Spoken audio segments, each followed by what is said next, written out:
Channel ನಿನ್ನ ಜೊತೆ ನನ್ನ ಕತೆ ಇಂದಿನ ಸಂಚಿಕೆಯಲ್ಲಿ ಏನೆಲ್ಲ ಆಗ್ತಾ ಇದೆ ಅಂತ ಈ ವಿಡಿಯೋದಲ್ಲಿ ನೋಡೋಣ. ಅದಕ್ಕೂ ಮುಂಚೆ ನೀವು ಇದೇ ಮೊದಲು ನಮ್ಮ ವಿಡಿಯೋಗಳನ್ನ ನೋಡ್ತಾ ಇದ್ರೆ ದಯವಿಟ್ಟು ಚಾನೆಲ್ ಅನ್ನ ಸಬ್ಸ್ಕ್ರೈಬ್ ಮಾಡಿಕೊಂಡು ಸಪೋರ್ಟ್ ಮಾಡಿ. ನಿಮ್ಮ ಸಪೋರ್ಟ್ ನಮಗೆ ತುಂಬಾ ಮುಖ್ಯ ಆಗುತ್ತೆ. ಹಾಗೂ ವಿಡಿಯೋ ಇಷ್ಟ ಆದಲ್ಲಿ ಒಂದು ಲೈಕ್ ಮಾಡೋದನ್ನ ಮರಿಬೇಡಿ. ಸಂಚಿಕೆ ಶುರುವಿನಲ್ಲಿ ಸತ್ಯ ಹೇಗಿದ್ದಾಳಪ್ಪ ನಮ್ಮ ತಂಗಿ ಭೂಮಿ ನಿನ್ ಜೊತೆ ಅಂತ ಹೇಳಿ ಅಜಿತ್ಗೆ ಕೇಳ್ತಾ ಇದ್ದಾಗ ಆಗ ಅಜಿತ್ ಕರ್ಫ್ಯೂನ್ನ ಅನೌನ್ಸ್ ಮಾಡಿದಾಳೆ ಅಂತ ಹೇಳಿದಾಗ ಕರ್ಫ್ಯೂನ ಏನಪ್ಪಾ ಅದು ಕೇಸೇ ಅರ್ಥ ಆಗ್ತಿಲ್ವಲ್ಲ ಅಂತ ಸತ್ಯ ಕೇಳಿದಾಗ ಅಷ್ಟರಲ್ಲೇ ಭೂಮಿ ಕೂಡ ಅಜಿತ್ ಹತ್ರ ಬಂದಾಗ ನಾನು ಆಮೇಲೆ ಮಾತಾಡ್ತೀನಿ ಅಂತ ಹೇಳ್ಬಿಟ್ಟು ಅಜಿತ್ ಸತ್ಯನ ಫೋನನ್ನ ಕಟ್ ಮಾಡ್ತಾರೆ. ಭೂಮಿ ರೂಮಿಗೆ ಬಂದವಳೆ ಅಜಿತ್ ಹತ್ರ ಏನು ಮಾತಾಡ್ದೇನೆ ಸೀದಾ ಹೋಗಿ ಚಾಪೆ ದಿಂಬನ ತಗೊಂಡು ಹಾಸ್ಕೊಳ್ತಾಳೆ. ಆಗ ಅಜಿತ್ ಅಲ್ಲ ಭೂಮಿ ನೀನ್ ಯಾಕೆ ಕೆಳಗಡೆ ಮಲ್ಕೊಳ್ತಾ ಇದ್ಯಾ ಭೂಮಿ ಪ್ಲೀಸ್ ಏನಾದ್ರೂ ಮಾತಾಡು. ನಾನು ಪ್ರಪೋಸ್ ಮಾಡಿದಾಗ ಇನ್ಮುಂದೆ ಗಂಡ ಹೆಂಡತಿಯಾಗಿರೋಣ ಅಂತ ಹೇಳಿದ್ನಲ್ಲ ಅದು ನಿನ್ ಮನ್ಸಿಗೆ ನೋವು ಮಾಡ್ತಾ ಇದೆಯಾ? ಅಲ್ಲ ನಾನ್ ನಿನ್ಗೆ ಅವತ್ತೇ ಹೇಳಿದ್ನಲ್ವಾ ಅದನ್ನ ನಾನು ನಿಂಗೆ ತಮಾಷೆಗೆ ಹೇಳಿದ್ದು ಅಂತ. ಇವಾಗ ಯಾಕೆ ಅದನ್ನ ಇಷ್ಟೊಂದು ಸೀರಿಯಸ್ ಆಗಿ ತಗೊಂಡಿದ್ಯಾ? ಹೇಳು ಭೂಮಿ ಈ ತರ ಯಾಕೆ ಅವಾಯ್ಡ್ ಮಾಡ್ತಾ ಇದೆಯಾ? ಇದ್ರ ಬದಲು ನೀನು ಸಮಾಧಾನವಾಗಿ ಇರ್ಬೋದಲ್ವಾ? ಇವಾಗ ಯಾಕೆ ಈ ತರ ಡ್ರಾಮಾ ಎಲ್ಲ ಮಾಡ್ತಾ ಇದೆಯಾ ಅಂತ ಅಜಿತ್ ಕೇಳ್ತಾ ಇದ್ದಾಗ ಅದಕ್ಕೆ ಭೂಮಿ ನಾನು ಡ್ರಾಮಾನ ಮಾಡ್ತಾ ಇಲ್ಲ, ನಿಮ್ಮ ಹಾಗೆ ತಮಾಷೆನೂ ಮಾಡ್ತಾ ಇಲ್ಲ. ನೋಡಿ ಸಾಹೇಬ್ರೆ ನಮ್ಗೆ ಇಲ್ಲೇ ಮಲ್ಕೋಬೇಕು ಅಂತ ಅನ್ನಿಸ್ತು, ನಾನು ಇಲ್ಲೇ ಮಲ್ಕೊಳ್ತೀನಿ, ಹಾಗೆ ನನ್ನನ್ನ ಒಂಟಿಯಾಗಿರೋದಕ್ಕೆ ಬಿಟ್ಬಿಡಿ ಅಂತ ಭೂಮಿ ಕೆಳಗಡೆನೆ ಮಲ್ಕೊಳ್ತಾಳೆ. ಈ ಕಡೆ ಅಪ್ಪು ಅಂಜು ಹತ್ರ ಬಂದ್ಬಿಟ್ಟು ಸಿಕ್ಕಾಪಟ್ಟೆ ಎಕ್ಸೈಟ್ಮೆಂಟ್ ಅಲ್ಲಿ ಫೈನಲಿ ಅಂಜು ನೀನು ನಮ್ಮನೆ ಸೊಸೆ ಆಗ್ತಾ ಇದೆಯಾ, ನನ್ಗೆ ಎಷ್ಟು ಖುಷಿ ಆಗ್ತಾ ಇದೆ ಗೊತ್ತಾ, ನನ್ನ ಅಚ್ಚಿಗೆ ನೀನು ಸೂಪರ್ ಪೇರ್ ಅಂತ ಅಪ್ಪು ಹೇಳ್ತಾ ಇದ್ದಾಗ ಅಂಜು ಯಾ ಎಸ್ ಸೋ ಅಂತ ಡಲ್ ಆಗೇನೆ ಹೇಳ್ತಾಳೆ. ಅದಕ್ಕೆ ಅಪ್ಪು ಯಾಕೆ ಇಷ್ಟೊಂದು ಡಲ್ ಆಗಿದ್ಯಾ, ಏನಾಯ್ತು? ಓ ದಿಢೀರ್ ಅಂತ ಏನೇನೋ ನಡೆದೋಯ್ತು ಅಂತ ಯೋಚನೆ ಮಾಡ್ತಾ ಇದೆಯಾ? ಡೋಂಟ್ ವರಿ ಆಗೋದಿಲ್ಲ ಒಳ್ಳೇದಕ್ಕೆ ಅಂತ ಅನ್ಕೋ ಅಂತ ಅಪ್ಪು ಹೇಳ್ತಾ ಇದ್ದಾಗ ಅಷ್ಟರಲ್ಲೇನೆ ದೇವಿಯಾನಿ ಅಲ್ಲಿಗೆ ಬಂದು ಆಗೋದಿಲ್ಲ ಒಳ್ಳೇದಕ್ಕೆ, ಒಳ್ಳೇದೇ ಆಗೋ ತರನೇ ಮಾಡೋದು ಕೂಡ ಅಪ್ಪು ಅಂತ ದೇವಿಯಾನಿ ಹೇಳ್ದಾಗ ಅತ್ತೆ ನಿಮ್ ಮಾತಲ್ಲಿ ತುಂಬಾನೇ ಅರ್ಥ ಇದೆ, ಆದ್ರೆ ಇವಾಗದು ಏನಂತ ನನ್ಗೆ ಅರ್ಥ ಆಗ್ತಾ ಇಲ್ಲ. ಎನಿವೇಸ್ ಅಂಜು ಈ ಮನೆ ಸೊಸೆ ಆಗ್ತಾ ಇದ್ದಾಳಲ್ವಾ ಅಷ್ಟೇ ಖುಷಿ ನನ್ಗೆ ಅಂತ ಹೇಳಿ ಅಪ್ಪು ಅಂಜನನ ಹಗ್ ಮಾಡ್ಕೊಳ್ತಾಳೆ. ಅದೇ ಟೈಮ್ಗೆ ನಚ್ಚಿ ರೂಮ್ ಹತ್ರ ಬಂದಾಗ ದೇವಿಯಾನಿ ನಚ್ಚಿಯನ್ನ ನೋಡ್ಬಿಟ್ಟು ಅರೆ ನಚ್ಚಿ ಇದ್ಯಾಕಂದ ಅಲ್ಲೇ ನಿಂತ್ಕೊಂಡಿದ್ಯಾ ಬಾ ಒಳಗಡೆ ಅಂತ ಹೇಳಿ ಕರೆದಾಗ ಆಗ ನಚ್ಚಿ ಒಳಗಡೆ ಬಂದ್ಬಿಟ್ಟು ಅತ್ತೆ ನಾನು ಅಂಜು ಹತ್ರ ಸ್ವಲ್ಪ ಪರ್ಸನಲ್ ಆಗಿ ಮಾತಾಡ್ಬೇಕು ಅಂತ ಹೇಳಿದಾಗ ಆಗ ಅಪ್ಪು ಓಹೋ ನಮ್ ಡಾಕ್ಟ್ರು ಅಂಜುಗೆ ಪರ್ಸನಲ್ ಆಗಿ ಚೆಕಪ್ ಮಾಡ್ಬೇಕಂತೆ, ಬನ್ನಿ ಅತ್ತಿ ಹೊರಗಡೆ ಹೋಗೋಣ ಅಂತ ಹೇಳ್ಬಿಟ್ಟು ಅಂಜು ನಮ್ ಡಾಕ್ಟರ್ ಕೇಳೋ ಕ್ವೆಶನ್ಸ್ಗೆಲ್ಲ ಕರೆಕ್ಟ್ ಆಗಿ ಆನ್ಸರ್ ಮಾಡು, ಬನ್ನಿ ಬನ್ನಿ ಅತ್ತೆ ನೀವು ಅಂತ ಹೇಳ್ಬಿಟ್ಟು ಅಪ್ಪು ಫಸ್ಟ್ ಹೊರಗಡೆ ಹೋಗ್ತಾಳೆ. ಆಗ ದೇವ್ಯಾನಿ ಓಕೆ ಅಂತ ಹೇಳ್ಬಿಟ್ಟು ಅವಳು ಕೂಡ ಹೊರಗಡೆ ಹೋಗ್ತಾಳೆ. ಆಗ ಮತ್ತೆ ವಾಪಸ್ ಬಂದ್ಬಿಟ್ಟು ಇಬ್ರು ಟೈಮ್ ತಗೊಂಡು ನಿಧಾನಕ್ಕೆ ಮಾತಾಡಿ ಅಂತ ಹೇಳಿ ದೇವ್ಯಾನಿ ಹೇಳಿ ಹೊರಡ್ತಾರೆ. ನಂತರ ದೇವ್ಯಾನಿ ಇಬ್ರು ಏನ್ ಮಾತಾಡ್ತೇವೆ ಅಂತ ಅಲ್ಲೇ ಡೋರ್ ಹತ್ರನೇ ನಿಂತ್ಕೊಂಡು ಕೇಳಿಸ್ಕೊಳ್ಳೋದಕ್ಕೆ ಶುರು ಮಾಡ್ತಾರೆ. ಈ ಕಡೆ ನಚ್ಚಿ ಅಂಜು ಹತ್ರ ಎಲ್ಲ ಅರ್ಜೆಂಟ್ ಆಗಿ ಏನೇನೋ ನಡೆದೋಯ್ತು ನನ್ನ ಲೈಫಲ್ಲಿ, ಈ ತರ ಒಂದು ಈವೆಂಟ್ ಇದೆ ಅಂತ ನಾನು ಕನ್ಸಲ್ಲಿ ಅನ್ಕೊಂಡಿರ್ಲಿಲ್ಲ, ನನ್ಗೆ I am not able to digest this. ಹಾಗಂತ ನನಗೆ ನಿನ್ ಮೇಲೆ ಯಾವುದೇ ತರದ ಒಂದು ನೆಗೆಟಿವ್ ಒಪಿನಿಯನ್ ಇದೆ ಅಂತ ಅಲ್ಲ. ಅಂಡ್ ಹಾನೆಸ್ಟ್ಲಿ ನೀನು ಬ್ರೋನ ಲವ್ ಮಾಡಿದ್ದು ನನ್ಗೇನು ಪ್ರಾಬ್ಲಮ್ ಇಲ್ಲ, ಯಾಕಂದ್ರೆ ನನ್ನ ಲೈಫಲ್ಲೂ ಕೂಡ ನನ್ನ ಫಸ್ಟ್ ಲವ್ ಫೇಲ್ಯೂರ್ ಆಗಿತ್ತು. Anyway I am not a neuro minded person, ನೀನೇನು ಅಂತ ನನಗೆ ಚೆನ್ನಾಗೇನೆ ಗೊತ್ತು, ನಾನೇನು ಅನ್ನೋದು ನಿನ್ಗೆ ಚೆನ್ನಾಗಿ ಗೊತ್ತಿದೆ ಅಲ್ವಾ, ಆದ್ರೂ ಇದ್ರಲ್ಲಿ ನಿನ್ನ ಒಪಿನಿಯನ್ ಏನು ಅಂತ I want to know that ಅಂತ ಅಜಿತ್ ಹೇಳ್ತಾ ಇದ್ದಾಗ thank you for understanding me Nachchi, ನಾನು ಅಷ್ಟೇ ಸಖತ್ ಟೆನ್ಷನ್ ಆಗಿದ್ದೆ, ಕನ್ಫ್ಯೂಷನ್ ಅಲ್ಲಿ ಇದ್ದೆ, thank you so much for coming ಅಂತ ಅಂಜು ಹೇಳ್ತಾ ಇದ್ದಾಗ ನಚ್ಚಿ ನಾನು ಈ ಕ್ಷಣಕ್ಕೆ ಈ ಎಂಗೇಜ್ಮೆಂಟ್ಗೆ ಒಪ್ಕೊಂಡಿರೋ ಕಾರಣ ನಮ್ಮ ಫ್ಯಾಮಿಲಿ, ನಿಜವಾಗ್ಲೂ ನಾನು ಅವರ ಕಾರಣಕ್ಕೇನೆ ಒಪ್ಕೊಂಡಿರೋದು, ನೀನು ಇದೇ ಕಾರಣಕ್ಕೇನೆ ಈ ಎಂಗೇಜ್ಮೆಂಟ್ಗೆ ಒಪ್ಕೊಂಡಿರೋದು ಅನ್ನೋದು ನನಗೂ ಕೂಡ ಚೆನ್ನಾಗಿ ಗೊತ್ತು, ಆದ್ರೆ ಅದು ಯಾವುದೇ ಕಾರಣಕ್ಕೂ ಬಲವಂತವಾಗಿ ಇರಬಾರ್ದು, ನಿನ್ಗೆ ನಾನು ಇಷ್ಟ ಇಲ್ಲ ಅಂದ್ರೆ ನೀನ್ ಧಾರಾಳವಾಗಿ ನನ್ನ ಹತ್ರ ಹೇಳು ಅಂತ ನಚ್ಚಿ ಅಂಜುಗೆ ಕೇಳ್ತಾ ಇದ್ದಾಗ ಆಗ ದೇವಿಯಾನಿ ಶಾಕ್ ಆಗ್ಬಿಡ್ತಾರೆ.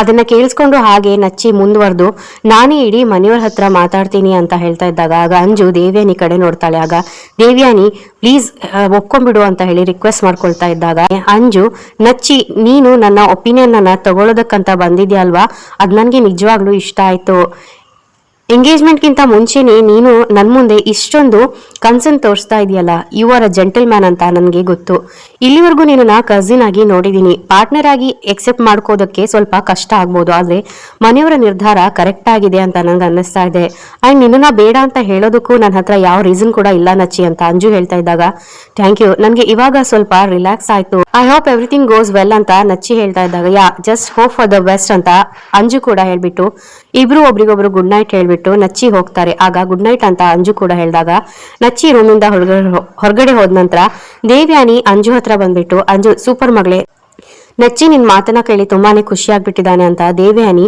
ತುಂಬಾನೇ ಎಕ್ಸೈಟ್ಮೆಂಟ್ ಅಲ್ಲಿ ಹೇಳ್ತಾ ಇದ್ದಾಗ ಅಂಜು ಮಾಮ್ ಅದನ್ನೆಲ್ಲ ನೋಡಿ ನಾವಿಬ್ರು ಮೈ ಮರಿಬಾರ್ದು ಅಂತ ಹೇಳ್ತಾರೆ. ಆಗ Devayani exactly I am so happy ಅಂತ ಅಂಜುಗೆ ಹಗ್ ಮಾಡ್ಕೊಳ್ತಾರೆ. ಇನ್ನೊಂದ್ ಕಡೆ ಅಜಿತ್ ರೂಮಲ್ಲಿ ಯಾಕಿಷ್ಟು ಹಠ ಮಾಡ್ತಾ ಇದ್ದಾಳೆ, ಇಲ್ಲೇ ಮನ್ಕೊಂಡ್ರೆ ಏನಾಗತ್ತೆ ಇವನಿಗೆ, ನನ್ಗೆ ನೀನು ಈ ಕೆಳಗಡೆ ಮಲ್ಕೊಂಡಿರೋದನ್ನ ನೋಡೋಕೆ ಆಗೋದಿಲ್ಲ ಭೂಮಿ, ಮದ್ವೆ ಆದ ಹೊಸ್ತ್ರಲ್ಲಿ ನಾನೇ ನಿನ್ಗೆ ಈ ತರ ಹಾಸಿಗೆ ದಿಂಬನ್ನ ಕೊಟ್ಟು ಕೆಳಗಡೆ ಮಲ್ಕೊಳ್ಳಕ್ ಹೇಳಿದ್ದೆ, ಪಾಪ ನೀನ್ ಇವಾಗ್ಲೂ ಹಾಗೆ ಮಲ್ಕೊಳ್ತಾ ಇದೀಯಾ, ಹಾಗಾದ್ರೆ ಮತ್ತೆ ನಮ್ಮಿಬ್ರ ಜೀವನ ಅಲ್ಲಿಗೆ ಬಂದು ನಿಲ್ತಾ ಅಂತ ಹೇಳಿ ಅಜಿತ್ ಮನ್ಸಲ್ಲೇ ಮಾತಾಡ್ಕೊಂಡು ಭೂಮಿಗೆ ಬೆಡ್ಶೀಟ್ ಅನ್ನ ಹೊದಿಸ್ತಾರೆ. ನಂತರ ಭೂಮಿ ಎಚ್ಚರಗೊಂಡು ಭೂಮಿ ಎದ್ದು ಬೆಡ್ ಮೇಲೆ ಮಲ್ಕೋ ಅಂತ ಅಜಿತ್ ಹೇಳಿದಾಗ ನಾನು ಇಲ್ಲೇ ಮಲ್ಕೊಳ್ತೀನಿ ಸಾಹೇಬ್ರೆ ಪರವಾಗಿಲ್ಲ ಅಂತ ಹೇಳಿ ಭೂಮಿ ಹೇಳಿದಾಗ ಪ್ಲೀಸ್ ಭೂಮಿ ಹಠ ಮಾಡ್ಬೇಡ, ಚಳಿಲಿ ನಡಕ್ತಾ ಇದೆಯಾ ಅಂತ ಹೇಳಿ ಅಜಿತ್ ಹೇಳಿದಾಗ ಅದಕ್ಕೆ ಭೂಮಿ ಸಾಹೇಬ್ರೆ ನಾನು ಹೇಳಿದ್ನಲ್ವಾ ನಾನು ಇಲ್ಲೇ ಮಲ್ಕೊಳ್ತೀನಿ, ದಯವಿಟ್ಟು ಒತ್ತಾಯ ಮಾಡಬೇಡಿ ಅಂತ ಭೂಮಿ ಹೇಳಿದಾಗ ಅಜಿತ್ ಬೆಡ್ಶೀಟ್ ಅನ್ನ ಕಿತ್ತು ಭೂಮಿಯನ್ನ ಎತ್ಕೊಂಡು ನಿಲ್ಲಿಸ್ತಾನೆ.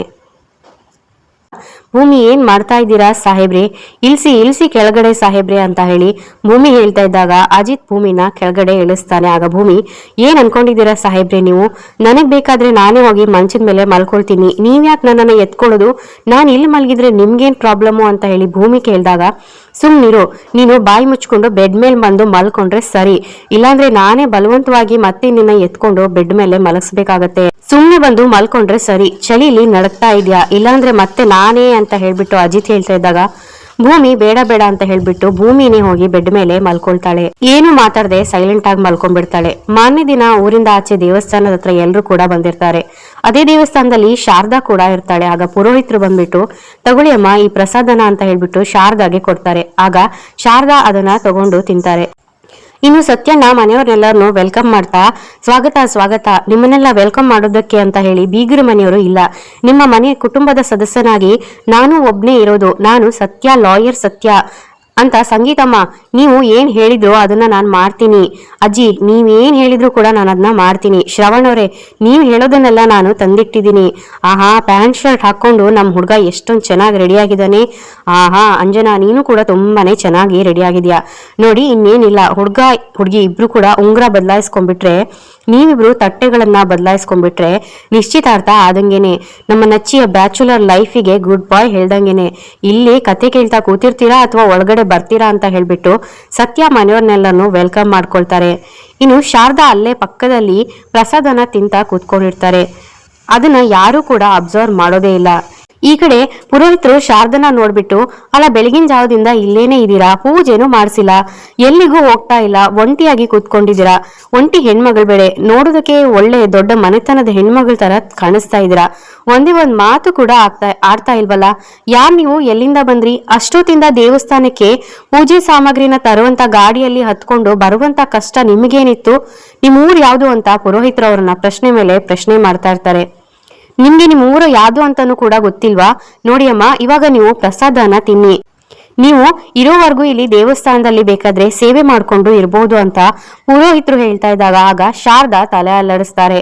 ನಂತರ ಪುರೋಹಿತರು ನಿಮ್ಗೆ ಯಾವ ತೊಂದ್ರೆನೂ ಆಗಲ್ಲ, ನಿಮ್ಗೆ ಯಾವ ಅಡ್ಡಿ ಆತಂಕನೂ ಇಲ್ಲ, ನೀವು ಧೈರ್ಯವಾಗಿ ಇರ್ಬೋದು ಅಂತ ಹೇಳಿ ಪುರೋಹಿತರು ಅಲ್ಲಿಂದ ಹೊರಡ್ತಾರೆ. ಇನ್ನು ಈ ಕಡೆ ಕುಟುಂಬದವರೆಲ್ಲರೂ ಕೂಡ ದೇವಸ್ಥಾನದ ಒಳಗಡೆ ಬಂದ್ಬಿಟ್ಟು ನಮಸ್ಕಾರ ಮಾಡಿ ನಿಂತ್ಕೊಂಡಿರ್ತಾರೆ. ಆಗ ದೇವ್ಯಾನಿ ಭಗವಂತ ಯಾವುದೇ ವಿಘ್ನ ಇಲ್ಲದೆ ಈ ಎಂಗೇಜ್ಮೆಂಟ್ ಅನ್ನ ಸುಸೂತ್ರವಾಗಿ ನಡೆಯೋ ಹಾಗೆ ಮಾಡು ತಂದೆ ಅಂತ ಬೇಡ್ಕೊಳ್ತಾ ಇದ್ರೆ, ದೇವ್ರೆ ನನ್ನ ಮಗ ಇಷ್ಟಪಟ್ಟು ಈ ಮದ್ವೆಗೆ ಒಪ್ಕೊಂಡಿದ್ದಾನೋ ಅಥವಾ ಕುಟುಂಬಕ್ಕೋಸ್ಕರ ಈ ಮದ್ವೆಗೆ ಒಪ್ಕೊಂಡಿದ್ದಾನೋ ಗೊತ್ತಿಲ್ಲ, ಒಟ್ನಲ್ಲಿ ನನ್ನ ಮಗ ಚೆನ್ನಾಗಿರ್ಬೇಕು, ಅವನ ಜೀವನ ಚೆನ್ನಾಗಿರ್ಬೇಕು ಅಂತ ಸಂಗೀತ ಅವರು ಬೇಡ್ಕೊಳ್ತಾ ಇರ್ತಾರೆ. ನಂತರ ಅರ್ಚಕರು ಬಂದು ಎಲ್ಲರಿಗೂ ಕೂಡ ಆರತಿಯನ್ನ ಕೊಡ್ತಾರೆ. ಆಗ ಅಪ್ಪು ನಾನು ಅಂಜುನ ರೆಡಿ ಮಾಡಿ ಕರ್ಕೊಂಡ್ ಬರ್ತೀನಿ ಬಾ ಅಪ್ಪು ಅಂತ ಹೇಳ್ಬಿಟ್ಟು ಕರ್ಕೊಂಡು ಹೋಗ್ತಾರೆ. ಅಷ್ಟರಲ್ಲೇನೆ ಅಜಿತ್ಗೆ ಒಂದು ಮೆಸೇಜ್ ಬರುತ್ತೆ. ಅದನ್ನ ಓಪನ್ ಮಾಡಿ ನೋಡಿದಾಗ ಶಾರದಮ್ಮ ಕಾರ್ ಡಿಕ್ಕಿ ಒಳಗಡೆ ಹತ್ತುತ್ತಾ ಇರೋ ವಿಡಿಯೋ ಅವರಿಗೆ ಬಂದಿರುತ್ತೆ. ಆಗ ಭೂಮಿ ಸಾಹೇಬ್ರೆ ಏನಾಯ್ತು, ಯಾಕೆ ಇಷ್ಟೊಂದು ಗಾಬರಿಯಿಂದ ಇದ್ದೀರಾ ಅಂತ ಕೇಳ್ತಾ ಇದ್ದಾಗ ಈ ವಿಡಿಯೋನ ನೋಡು ಅಂತ ಹೇಳ್ಬಿಟ್ಟು ಅಜಿತ್ ತೋರಿಸಿದಾಗ ಭೂಮಿಗೆ ಮತ್ತೆ ಮನೆಯವ್ರು ಎಲ್ರು ಕೂಡ ಆ ವಿಡಿಯೋನ ನೋಡ್ತಾರೆ. ಇದನ್ನ ನೋಡಿ ದೇವ್ಯಾನಿ ಅಂತೂ ತುಂಬಾನೇ ಭಯ ಪಟ್ಕೊಳ್ತಾ ಇರ್ತಾಳೆ. ಈ ಕಡೆ ಭೂಮಿ ಇದೆಲ್ಲ ಹೇಗ್ ಸಾಧ್ಯ ಸಾಹೇಬ್ರೆ ಅಂತ ಕೇಳಿದಾಗ ನನ್ಗೂ ಕೂಡ ಅರ್ಥ ಆಗ್ತಾ ಇಲ್ಲ ಭೂಮಿ, ಅಲ್ಲ ನಮ್ಗೆ ಗೊತ್ತಿರೋ ಹಾಗೆ ನಮ್ ಕಾರಲ್ಲಿ ಇದ್ದಿದ್ದು ಅಂದ್ರೆ ಏನರ್ಥ, ನಮ್ಮ ಜೊತೆನೆ ನಮ್ ಮನೆ ತನಕ ಬಂದಿದ್ದಾರೆ ಅಂತ ಆಯ್ತು, ಮನೆ ತನಕ ಬಂದ್ಮೇಲೆ ನಮ್ಗೆ ಎಲ್ಲೂ ಕಾಣಿಸ್ಲೇ ಇಲ್ವಲ್ಲ ಅಂತ ಅಜಿತ್ ಹೇಳ್ತಾ ಇದ್ದಾಗ ಅಷ್ಟಲ್ಲೇನೆ ರಾಮನಾರಾಯಣ ಅವರು ಅಲ್ಲಿಗೆ ಬಂದ್ಬಿಟ್ಟು ಶ್ರವಣ್ ಅಜಿತ್ ಏನಾಯ್ತು ಅಂತ ಕೇಳ್ತಾರೆ. ನಂತರ ಇಲ್ಲಿ ನೋಡಿ ಭಾವ ಅಂತ ಹೇಳಿ ಆ ವಿಡಿಯೋನ ಅವರಿಗೂ ಕೂಡ ತೋರಿಸಿದಾಗ ರಾಮನಾರಾಯಣ ಅವ್ರು ಕೂಡ ನೋಡ್ಬಿಟ್ಟು ತುಂಬಾನೇ ಶಾಕ್ ಆಗ್ತಾರೆ. ಆಗ ಶ್ರವಣ್, ಶಾರದಾ ನಮ್ ಜೊತೆನೆ ಇದ್ರು ನಮ್ಗೆ ಕೂಡ ಇನ್ನೂ ಸಿಗ್ತಾ ಇಲ್ವಲ್ಲ, ಈ ವಿಷಯದಲ್ಲಿ ದೇವ್ರು ನನ್ಗೆ ಯಾಕೋ ಇಷ್ಟೊಂದು ಅನ್ಯಾಯ ಮಾಡ್ತಾ ಇದ್ದೇನೆ ಅಂತ ನನ್ಗಂತೂ ಅರ್ಥ ಆಗ್ತಾ ಇಲ್ಲ ಅಂತ ಶ್ರವಣ್ ಹೇಳ್ತಾ ಇದ್ದಾಗ, ಶ್ರವಣ್ ಸಮಾಧಾನ ಮಾಡ್ಕೊ ಅಂತ ರಾಮನಾರಾಯಣ ಅವರು ಹೇಳ್ತಾರೆ. ಈ ಕಡೆ ಅಜಿತ್, ಮಾವ ಪ್ಲೀಸ್ ದುಃಖ ಪಟ್ಕೋಬೇಡಿ, ಅಟ್ಲೀಸ್ಟ್ ನಮ್ಗೆ ಅತ್ತೆ ಇಲ್ಲಿಗೆ ಬಂದ್ರು ಅಂತಾನಾದ್ರೂ ಗೊತ್ತಾಯ್ತಲ್ವಾ, CCTV ಫುಟೇಜ್ ನ ಚೆಕ್ ಮಾಡಿದ್ರೆ ಆಯ್ತು ಅಂತ ಹೇಳಿದಾಗ, ಅತ್ತೆ ಯಾವ ಕಡೆ ಹೋದ್ರು ಅಂತ ಗೊತ್ತಾಗುತ್ತೆ, ಆಮೇಲೆ ಅತ್ತೆಯನ್ನ ಹುಡ್ಕೋದು ಈಸಿ ಆಗುತ್ತೆ ಮಾವ ಅಂತ ಅಜಿತ್ ಹೇಳ್ತಾ ಇದ್ದಾಗ, ಸದ್ಯ ದೇವರ ದಯೆಯಿಂದ ಶಾರದಮ್ಮ ಅವ್ರಿಗೆ ಏನೂ ಆಗಿಲ್ವಲ್ಲ, ಅದೇ ಒಂದು ಖುಷಿಯ ವಿಚಾರ ಅಂತ ಹೇಳಿ ಪಲ್ಲವಿ ಹೇಳ್ತಾರೆ. ಆಗ ಶ್ರವಣ್, ಅಜಿತ್ ಶಾರದಾ ಬೇರೆಯವ್ರ ಕೈಗೆ ಸಿಗೋದಕ್ಕೂ ಮುಂಚೆನೆ ನಾವು ಅವಳನ್ನ ಹುಡುಕ್ಬೇಕು ಅಂತ ಹೇಳ್ತಾ ಇದ್ದಾಗ, ಅಜಿತ್, ಮಾವ ನಚ್ಚಿ ಮತ್ತು ಅಂಜನಾ ಎಂಗೇಜ್ಮೆಂಟ್ ಮುಗ್ದೋಯ್ತು ಅಂತ ಹೇಳಿದ್ರೆ ಈ ಕೆಲ್ಸನ ನೋಡ್ಬೋದು ಅಂತ ಅನ್ಸುತ್ತೆ, ನಮ್ಗೆ ಕಳಸದಿಂದ ಶಾರದಾ ಅತ್ತೆ ಯಾವ ಕಡೆ ಹೋಗಿದ್ರು ಅಂತ ಗೊತ್ತಾಗಿರ್ಲಿಲ್ಲ, ಆದ್ರೆ ಇವಾಗ ಗೊತ್ತಾಯ್ತಲ್ವಾ ಅಂತ ಅಜಿತ್ ಹೇಳ್ತಾ ಇದ್ದಾಗ, ಇಲ್ಲಿ ಸುತ್ತಮುತ್ತ ಎಲ್ಲೋ ಇರ್ತಾರೆ, ಮಂಡ್ಯದಲ್ಲೇ ಇದಾರೆ, ಶಾರದಾ ಅತ್ತೆಯನ್ನ ಹುಡ್ಕೋದು ಅಷ್ಟು ಕಷ್ಟ ಆಗೋದಿಲ್ಲ, ನಾನು ಮಂಡ್ಯ ಸ್ಟೇಷನ್ಗೆ ಕಂಪ್ಲೇಂಟ್ ಕೊಡ್ತೀನಿ, ಅವರಿಗೂ ಕೂಡ ಇನ್ಫಾರ್ಮ್ ಮಾಡ್ತೀನಿ, ಶಾರದಾ ಅತ್ತೆಯನ್ನ ಹುಡ್ಕೋ ಜವಾಬ್ದಾರಿ ನಂದು ಅಂತ ಅಜಿತ್ ಹೇಳ್ತಾರೆ. ಈ ಕಡೆ ದೇವಿಯಾನಿ ಮೆಲ್ಲಗೆ ಹಿಂದೆ ಸರ್ದು ಹೋಗ್ತಾ ಇರ್ತಾಳೆ. ಹಾಗೇನೆ ಮನೆಯವರಿಂದ ದೂರ ಬಂದ್ಬಿಟ್ಟು ದೇವಿಯಾನಿ ಭದ್ರಂಗೆ ಕಾಲ್ ಮಾಡ್ತಾರೆ. ಹಲೋ ಭದ್ರ, ಹೇಳೋದನ್ನ ಸರಿಯಾಗಿ ಗಮನ ಇಟ್ಟು ಕೇಳು, ಶಾರದಾ ಮಂಡ್ಯಗೆ ಬಂದಿದ್ದಾಳೆ, ಇಲ್ಲೇ ಎಲ್ಲೋ ಇದ್ದಾಳೆ, ಇವತ್ತು ರಾತ್ರಿ ಒಳಗಡೆ ಅವಳನ್ನ ಹೇಗಾದ್ರೂ ಮಾಡಿ ಹುಡುಕು ಅಂತ ದೇವ್ಯಾನಿ ಭದ್ರಂಗೆ ಹೇಳಿ ಫೋನ್ ಅನ್ನ ಕಟ್ ಮಾಡ್ತಾರೆ. ನಂತರ ಭದ್ರ, ಎಂತ ಮಾಯಾವಿ ಹೆಂಗ್ಸಿರ್ಬೇಡ ಇವಳು, ಎಲ್ಲಾ ಕಡೆನೂ ಓಡಾಡ್ತಾ ಇದ್ದಾಳೆ, ನಮ್ ಕೈಗೆ ಮಾತ್ರ ಸಿಗ್ತಾ ಇಲ್ಲ, ಬಂದ್ರು ಈ ಹಾರಾಡೋ ಹಕ್ಕಿನ ಹಿಡಿದು ಗೂಡಿಗೆ ಹಾಕ್ಬೇಕು ಅಂತ ಹೇಳಿ ಅವನ ಹುಡುಗನ್ನ ಕರ್ಕೊಂಡು ಭದ್ರ ಅಲ್ಲಿಂದ ಹೊರಡ್ತಾನೆ. ಈ ಕಡೆ ಶ್ರವಣ್ ಮನ್ಸಲ್ಲೇನೆ ಅಜಿತ್ ಹೇಳ್ತಾ ಇರೋದು ಕೂಡ ಕರೆಕ್ಟ್ ಆಗಿದೆ, ತಂದೆ ಸ್ಥಾನದಲ್ಲಿ ನಿಂತು ಮೊದಲು ಅಂಜನಾ ಎಂಗೇಜ್ಮೆಂಟ್ ಅನ್ನ ಮಾಡಿ ಮುಗಿಸ್ಬೇಕು, ಆಮೇಲೆ ಶಾರದಾಳನ್ನ ಹುಡುಕಿದ್ರೆ ಆಯ್ತು, ದೇವ್ರೆ ನನ್ ಶಾರದಾಗೆ ಏನು ಆಗದೆ ಇರ್ಲಪ್ಪ ಅಂತ ಶ್ರವಣ್ ಬೇಡ್ಕೊಳ್ತಾರೆ. ಈ ಕಡೆ ಅಶ್ವಿನಿ ಕೂಡ ದೇವಸ್ಥಾನದ ಆಚೆ ಬಂದಿರ್ತಾಳೆ.